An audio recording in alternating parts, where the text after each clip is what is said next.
a Second Amendment symposium at the University of Connecticut Law School, and I was casting about for a topic. By chance, I went to hear Justice Elena Kagan speak at my law school at the University of Alabama. Justice Kagan spoke about wanting to better understand other perspectives on gun rights. To that end, she asked the late Justice Antonin Scalia to take her hunting. He did, and they ended up hunting together several times. Somehow, while I was listening to that story, a light bulb switched on. The government should let people who fear suicide suspend their own ability to buy a gun. I immediately saw the appeal of self-restriction for someone like me who has had moments of suicidality, but who has many more moments of lucidity. The idea came from my own personal experiences, but my research confirmed that suicide is often impulsive and that restricting access to firearms works. But would anyone sign up? To find out, 3 co-authors and I designed a survey and administered it to 200 psychiatric patients. I thought a fair number of people, like me, would be willing to sign up. My co-authors were less optimistic. What we discovered shocked us. Nearly half of respondents said they would sign up. That was the moment I realized that if the idea were actually implemented, it could save many lives. Our advocacy work began in earnest. After some success and more failure in the legislative arena, I finally realized the persuasive power of a personal story. And so I publicly disclosed my diagnosis for the first time in a hot, overcrowded hearing room in the Massachusetts State House.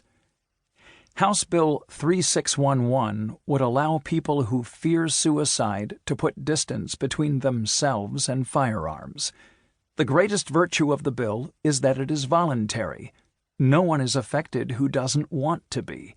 It is not gun control, it is self-control. But a voluntary program is effective only if people volunteer. What if the Commonwealth of Massachusetts passes the bill, but no one signs up? That's not going to happen. I know this for personal and empirical reasons. I have bipolar disorder. I've been suicidal. I want to sign up. 15% of people with bipolar disorder die by suicide. If I had had easy access to a gun at certain points in my life, I'd already be one of them. People who have never been severely depressed cannot understand what it's like. You lose joy, you lose hope, and you lose the ability to make rational decisions. However, like almost all people with mental illness, I have periods of clarity.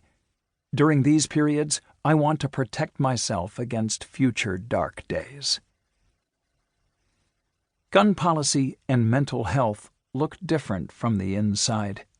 Mental illness is powerful, but people with mental illness are not powerless.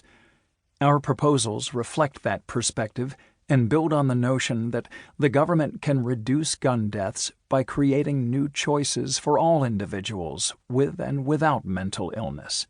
Empowering people to take care of themselves and each other can save lives and expand liberty at the same time. Fredrick E. Vars. Introduction.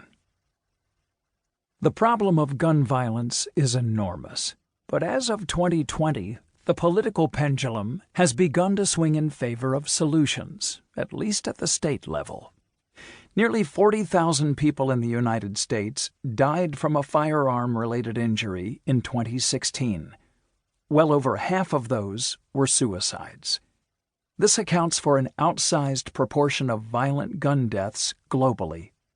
The United States had 4.3% of the world's population in 2016, but 35.3% of firearm suicides and 23.1% of firearm homicides. In 2017, firearms were the leading cause of death for Black children and teens. The high level of gun violence in this country is not inevitable. It is unique among developed countries. Gun policy is, however, constrained by law and politics. Some policies, like a complete